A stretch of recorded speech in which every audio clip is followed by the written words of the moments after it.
ప్రతి క్షణం సమాజం కోసం మీ మిత్ర న్యూస్. భారత రాజ్యాంగ నిర్మాత భారతరత్న డాక్టర్ బిఆర్ అంబేద్కర్ జయంతిని నేడు జరుపుకోవడం ఎంతో సంతోషంగా ఉందని బీసీ సమాజ్ రాష్ట్ర కార్యదర్శి ఉమ్మడి మహబూబ్ నగర్ జిల్లా అధ్యక్షుడు శ్రీనివాస్ సాగర్ అన్నారు. నేడు సోమవారం భారత రాజ్యాంగ నిర్మాత అంబేద్కర్ జయంతి సందర్భంగా మహబూబ్ నగర్ పట్టణంలోని క్రిస్టియన్ పల్లిలో అంబేద్కర్ చిత్రపటానికి పూలమాలలు వేసి ఆయన ఘనంగా నివాళులర్పించారు. అనంతరం ఆయన మాట్లాడుతూ అణగారిన వర్గాల సంక్షేమం, మహిళల సాధికారత కోసం బాబాసాహెబ్ చేసిన అవిశ్రాంత పోరాటం ప్రపంచానికి స్ఫూర్తిదాయకమని కొనియాడారు. నేడు ప్రభుత్వ ఫలాలు బడుగు బలహీన వర్గాల ప్రజలకు అందుతున్నాయి అంటే అది అంబేద్కర్ పుణ్యమేనని ఆయన గుర్తు చేశారు. రిజర్వేషన్లు సృష్టించి పేదలకు ప్రభుత్వ పథకాలను ఫలాలను అందే విధంగా చేశారని ఆయన స్ఫూర్తితోనే నేడు బహుజనులు సంతోషంగా ఉన్నారని ఆయన అన్నారు. అంతేకాక భారత రాజ్యాంగాన్ని రచించి అందులో ఓటు అనే ఒక ఆయుధాన్ని ప్రజలకు అందజేశారని ఆయన పేర్కొన్నారు.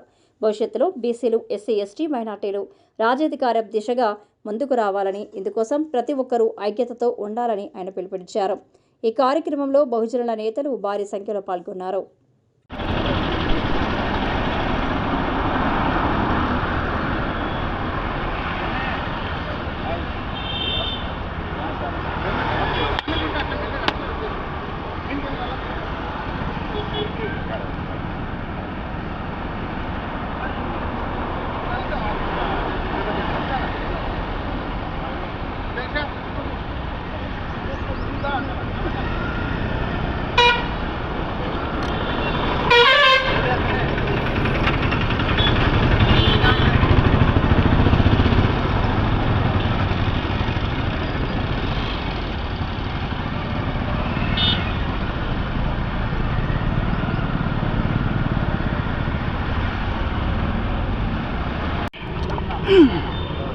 భారతరత్న, ఆర్థికవేత్త, ప్రపంచంలోనే భారతదేశానికి అత్యుత్తమ పేరు గడించిన మహానుభావుడు, రాజ్యాంగ నిర్మాత అయిన బాబాసాహెబ్ డాక్టర్ బిఆర్ అంబేద్కర్ గారి జయంతి కార్యక్రమాన్ని ఈరోజు పెద్దల సమక్షంలో జరుపుకోవడం నిజంగా అదృష్టంగా భావిస్తున్నాం.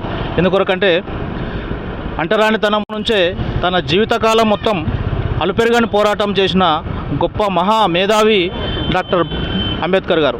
అటువంటి మహానుభావుని ఆశయాలతో ఈరోజు మనందరం కలిసి ముందుకెళ్ళి ఏదైతే ఆర్థిక ఫలాలు, రాజకీయంగా ఏదైతే రాజ్యాంగంలో పొందుపరిచిన విషయాల పట్ల ఇప్పటికి ఇంకా సమగ్రంగా మనకు గ్రామీణ స్థాయికి రీచ్ కాలేదు. ఏదైతే ప్రభుత్వాలు అధికారికంగా అంబేద్కర్ జయంతి కార్యక్రమం నిర్వహించిన గ్రామాన ఈరోజు అటువంటి ఆ మహానుభావుని రచనలు కానీ ఆయన భావాలు కానీ ఈరోజు మనం గ్రామ స్థాయి వరకు తీసుకోవాల్సిన సందర్భం ఇంకా ఎంతైనా ఉంది. అటువంటి మహానుభావుని స్మరించుకుంటూ భవిష్యత్తులో బీసీ, ఎస్సీ, ఎస్టీ, మైనారిటీల ఐక్యతతో ముందుకెళ్ళి భవిష్యత్తులో రాజ్యాధికారమే ధ్యేయంగా ఆ మహానుభావుని ఆశయాలతో ముందుకు వెళ్తామని ఈ జన్మదిన సందర్భంగా మేమందరం తెలియజేస్తున్నాం.